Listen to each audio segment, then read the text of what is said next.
Pero quiero partir hablando un poco del momento político, que es lo más fácil que me dieron a mí, digamos, la tarea de hablar del momento. ¿Se escucha? Sí. Pero quiero dar algunas tendencias de lo que está pasando en el mundo para después llegar a la coyuntura nacional. Algunas tendencias en el mundo. Hay algunos clivajes, la derecha, la izquierda, que no están suficientemente estipulados, digamos, como están pasando cosas raras en el mundo. Es decir, si uno ve lo que pasó, por ejemplo, en Francia, donde votantes históricos de izquierda ahora votan por el Frente Nacional, en Italia, donde donde hoy día el partido mayoritario es el partido, digamos, de la Liga del Norte, etcétera, nos da cuenta de que hay nuevos clivajes que se están dando en el mundo. Eso implica de que nos tengamos que preguntar si hemos llegado al fin de los partidos. Esa es una tendencia que se ha dado en el mundo y que probablemente también se está dando en Chile. O sea, parte de la discusión de lo que estamos viendo actualmente es un poco eso. Es decir, pongo ahí la cereza porque era el término del cherry picking, o sea, de buscar la cereza. La gente como que ya no quiere estar congregada en partidos políticos que le signifiquen la vida completa. Es decir, los radicales que eran bomberos, que eran masones, que andaban siempre juntos, los demócratas cristianos que se encontraban en la iglesia. No, hoy día las causas se han disgregado y por lo tanto las fuentes de juntarse es por cosas puntuales.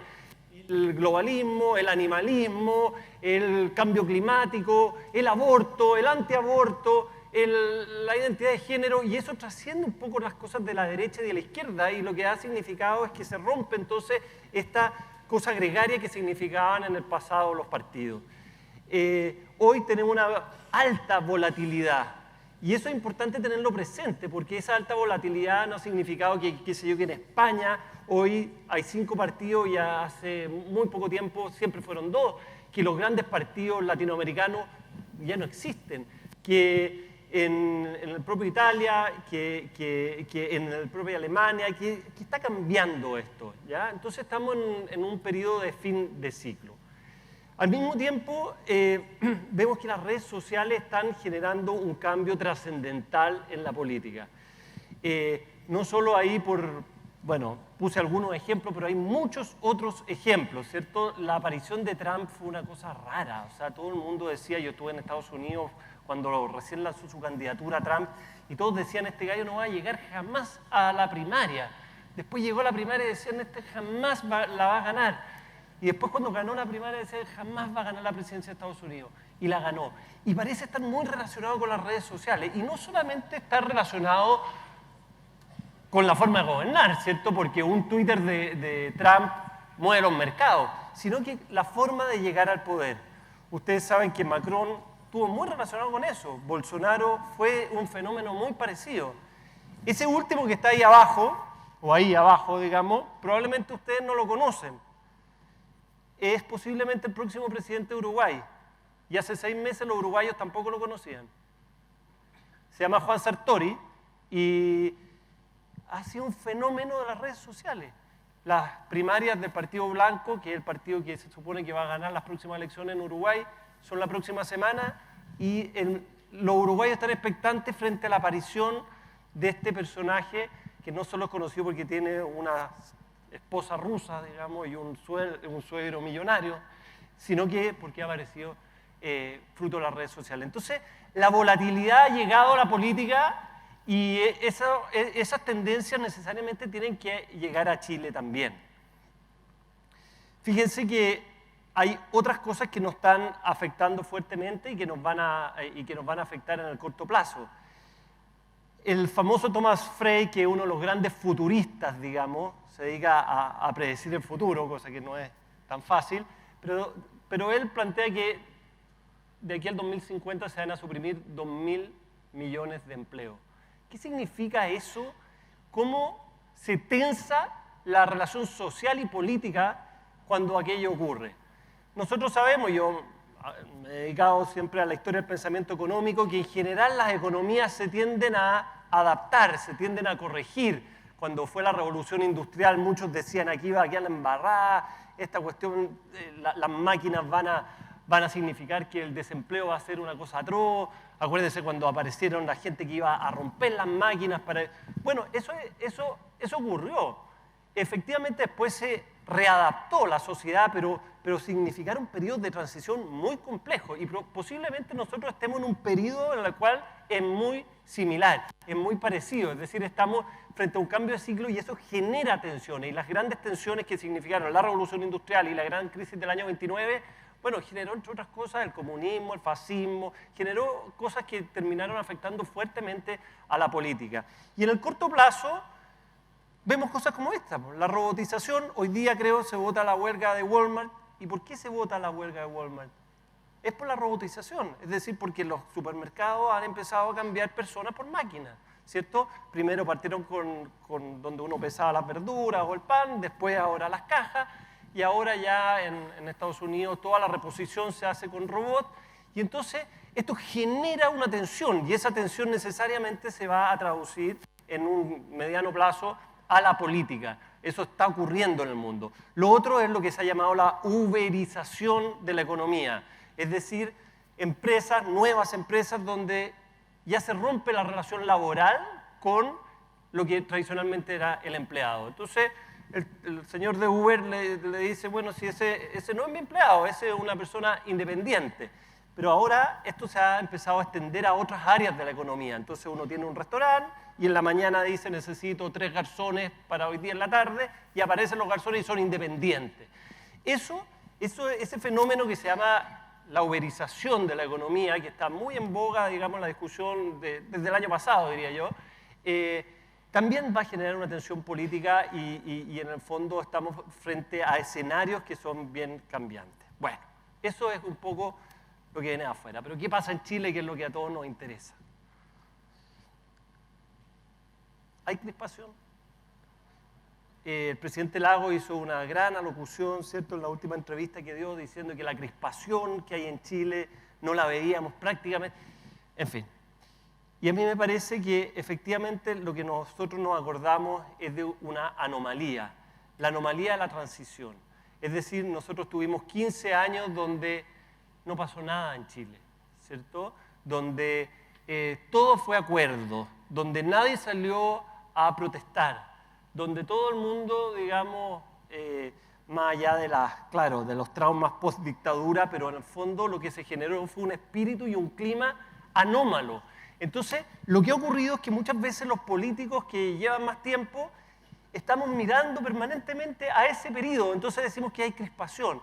Y la verdad es que a mí me parece que hoy no tenemos un ambiente crispado, estoy hablando a nivel nacional, porque evidentemente que la Araucanía es un caso particular, pero a nivel nacional no me parece que haya en el país una crispación que sea mayor a la normal en cualquier país del mundo, mayor a la normal en cualquier periodo de la historia que ha tenido este país. Es decir, pensar que vamos a volver en algún momento a esos 15 años de calma, de tranquilidad, donde nadie salió a protestar, donde todo el mundo trataba de buscar acuerdos, donde se juntaba el CIEPLAN con el Libertad de Desarrollo y con Chile 21 y se lograban.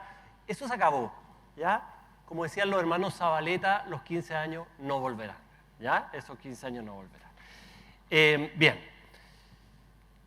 Y aquí tenemos una pregunta porque los dos grandes fenómenos que vivimos en el último tiempo fue la movilización social, los movimientos sociales del 2011 y lo que fue el movimiento No Más AFP, que fue más corto pero que fue muy numeroso. Y la pregunta frente a eso, y aquí están los modelos en pugna, las disputas, es decir, bueno, ¿qué es lo que está ocurriendo detrás de eso? Algunos plantearon y se aventuraron a decir que esto era el fin del modelo, es decir, que esto era que el modelo, comillas, neoliberal había llegado a su fin y que por lo tanto la gente ya estaba harta de esto. Ese fue el diagnóstico, así surgió la nueva mayoría, así surgió, digamos, todo lo que fue el nuevo modelo. Esa es una forma de mirarla, y es una forma legítima, y yo la he discutido mucho porque soy bastante amigo de todos quienes escribieron ese libro, El Nuevo Modelo. Pero la otra forma de mirarla es decir que fueron al revés, que fueron protestas desde el modelo, es decir, protestas eminentemente de consumidores, protestas eminentemente individualistas. Es decir, el modelo que está en pugna es decir, esto es una reivindicación de lo colectivo o esta es una reivindicación de lo individual. Y la verdad es que hay buenas razones para pensar en ambas cosas. Pensar que el movimiento social tuvo como finalidad principal es que la gente salió a la calle a decir que estaba harta de pagar las deudas por las universidades, en muchos casos de malas universidades, pero era un problema netamente individual. Y el tema de la AFP lo es también, ¿cierto? Es mi jubilación, es la jubilación de mi mamá, de mi papá.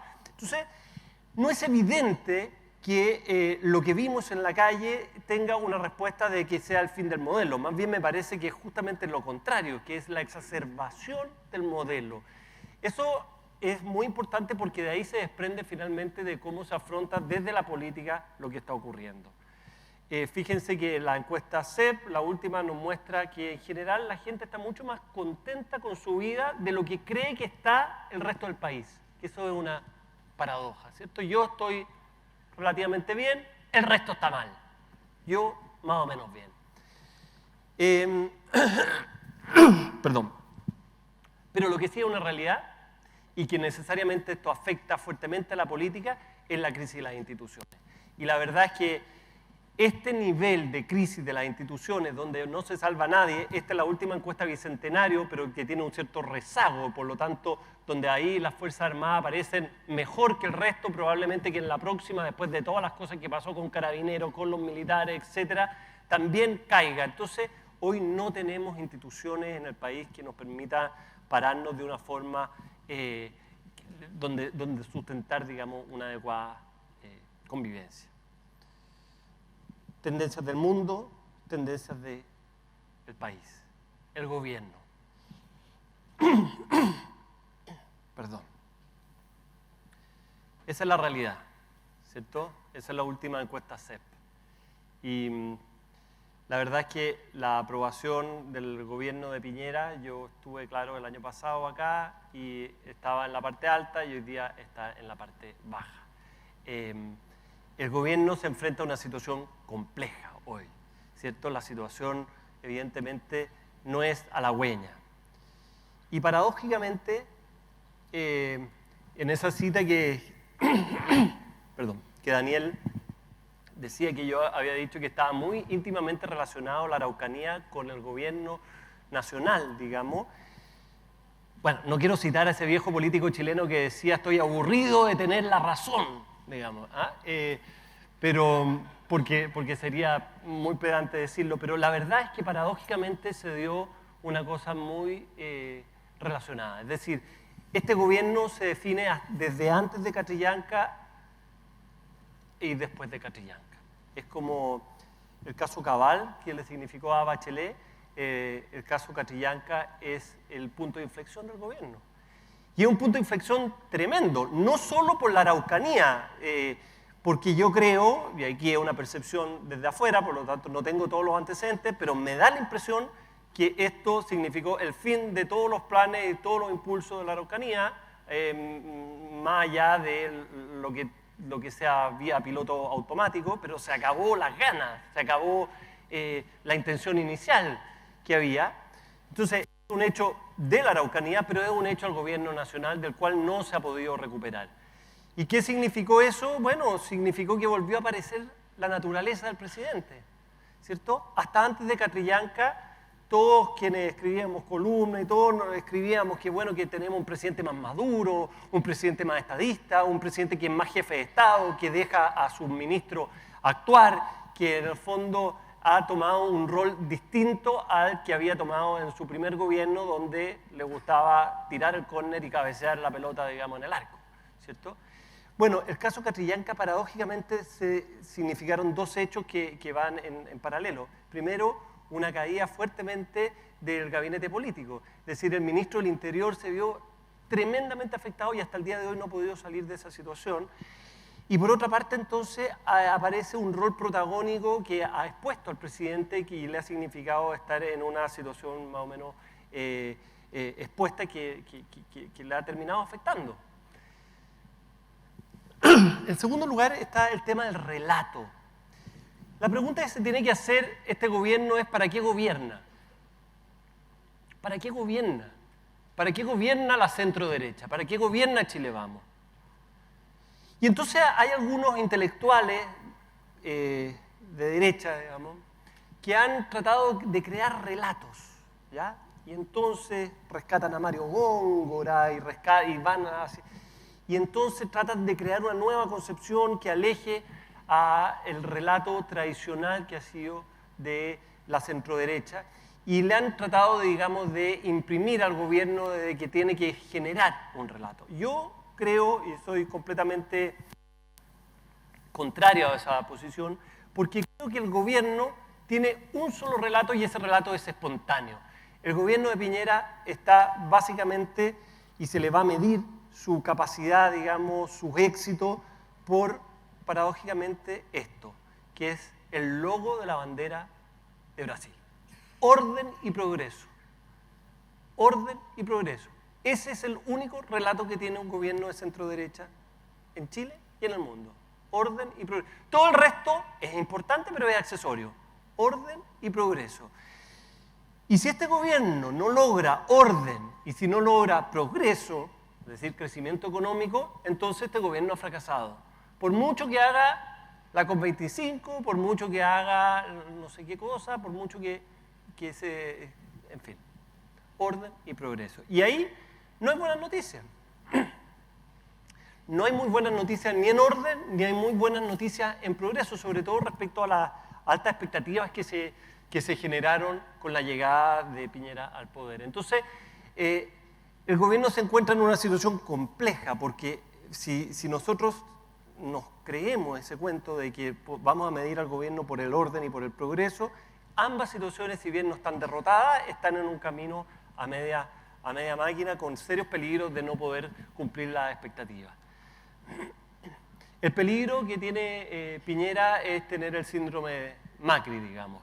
Macri, ustedes saben que llega al poder gracias a que en el fondo está en la concepción de que la izquierda no podía manejar la economía del país, ahora llega Macri, ahora sí, y el resultado después de 4 años es que, bueno, no era muy distinto, a lo mejor estamos peor. Y eso hace que probablemente sea la próxima presidenta Cristina, o vicepresidenta, pero bueno, presidenta. Hablemos de la oposición, la nueva mayoría. La nueva mayoría. ¿Qué es la nueva mayoría? ¿Qué fue la nueva mayoría? Todavía no tenemos un diagnóstico de qué significó la nueva mayoría. Todavía no tenemos un diagnóstico de por qué la nueva mayoría perdió el poder. ¿Cierto? Probablemente está muy ligado a un mal diagnóstico de lo que yo decía en un inicio respecto a pensar de que aquí estábamos hablando del fin del modelo, de haber sobreideologizado la discusión. Probablemente esa sea una respuesta, pero la propia nueva mayoría no ha hecho esa reflexión. Después tenemos un frente amplio que es demasiado amplio, que hay demasiada gente y que por lo tanto su convivencia interna se hace muy compleja de seguir adelante, ¿cierto? Entonces vemos un gobierno complicado, pero vemos una oposición particularmente complicada sin una lógica que las pueda unir. Y tenemos un hecho interesante, que es, yo diría que el hecho político más interesante del 2019 es la democracia cristiana. Y es Fuad Chahín, una persona que es de la zona, así que no me equivoco, ¿cierto? La nueva DC. Creo que, bueno, ese símbolo que está ahí es el símbolo de la bisexualidad, ¿ya? Y yo escribí una columna que dije de la bisexualidad política de la democracia cristiana. Y me llamó Chahín y me dijo que no, que usara otros términos porque suena feo, me dijo. Pero la verdad es que ese ha sido la clave del éxito hasta ahora, digamos, de la democracia cristiana. Digamos, de jugar en ambos lados. De llegar a acuerdos con el gobierno y encontrarse que los propios lo tratan de traidor, pero después decirle claramente al gobierno que ellos no son de ahí. Ese camino que ha emprendido la democracia cristiana por esa cornisa de estar entre ambos lados y de estar en algún momento en un lado y en el otro lado, lo que le ha permitido es volver a posicionar a la democracia cristiana y haber salido, digamos, de la ignominia en la que estuvo en los últimos años. Es decir, haber reemplazado la política de los matices que tuvo Ignacio Walker por una política de la bisexualidad política. ¿Ya? Ignacio Walker levantaba los matices, tiraba un guatapique, sacaba una pistola de agua para enfrentarse, digamos, a los propios, pero evidentemente eso la desposicionó completamente. Y hoy en día tenemos que ver, está tomando riesgos la democracia cristiana, está tomando riesgos Chaín porque por una parte los propios no lo apoyan tanto y por otra parte porque tiene una coalición o una oposición que lo trata permanentemente de traidor. Pero, para ir cerrando, acá hay un tema central. Pronto viene la carrera electoral. Si el próximo año, cuando sea en ELA, digamos, vamos a estar a puertas de la elección de gobernadores, a puertas de la elección de alcaldes, a puertas de la elección de concejales, y eso hace que la oposición tenga un gran problema, porque si va dividida, si la democracia cristiana va dividida, si el Frente Amplio va dividido, eso va a significar que va a ser una derrota muy fuerte en las gobernaciones y en los alcaldes. No tanto en los concejales, porque esa es una votación proporcional. Si eso ocurre, entonces sería muy dramático para todos. Y entonces el hecho es que necesariamente tienen que buscar alguna forma de ponerse de acuerdo. La pregunta es, ¿cuáles van a ser los ejes de esa discusión? ¿Cuáles van a ser los ejes de la discusión de las próximas contiendas políticas en Chile? Parto por lo de abajo, las alianzas. ¿Caben todos? ¿Cabe desde el Frente Amplio a la democracia cristiana? O decir de otra forma, ¿cabe desde Florcita Motuda, digamos, a Matías Walker? No es claro que eso sea así. Ahora, ese problema también se le empieza a generar a Chile Vamos, porque ¿cabe José Antonio Kast y cabe Felipe Kast juntos? ¿Caben todos? Esa es una gran pregunta. Y la otra pregunta, en lo que está arriba, es, y con eso en el fondo retomo lo del inicio, en un minuto termino, ¿se va a sobreideologizar la próxima elección o se va a desideologizar? Y puse ese ejemplo porque lo que está abordando ahí Lavín es la integración social como un tema central, ¿cierto? ¿Y cómo desde dónde lo aborda? Desde el buenismo, desde la buena onda, ¿cierto? La otra alternativa es abordarla desde el fin del modelo, del fin del neoliberalismo, de una nueva sociedad. Esa es la pregunta que uno tiene que hacerse. ¿Desde dónde se va a parar la elección y desde dónde se van a parar los electores? Es muy distinto si es que nosotros consideramos que los electores están sobreideologizados o si los electores están desideologizados. Y esa respuesta no está suficientemente clara. Quiero terminar diciendo que es muy posible que tengamos en los próximos meses una fuerte irrupción para tratar de convencer a la expresidenta Bachelet de que vuelva. Eso ya se inició frente a la total ausencia de liderazgo en la oposición. No hay otra alternativa que tratar de convencer a Bachelet de que vuelva. Así como se hablaba de Ricardo Lagos, de que vamos a hacer las procesiones a Caleu, acá las procesiones van a costar un poco más caro porque van a tener que ir a Ginebra, pero la verdad es que si bien la presidenta ha dicho ya un par de veces, como lo dijo la otra vez también, que ella por ningún motivo, porque de verdad lo pasó mal en su segundo gobierno, creo que la gran o única opción que tiene hoy la oposición es convencer a Bachelet de que vuelva. Así que si eso es así, y con esto termino, se podría dar la paradoja de que tengamos en el 2021 lo mismo que ocurrió en el 2006, Bachelet y Lavín nuevamente en la papeleta electoral.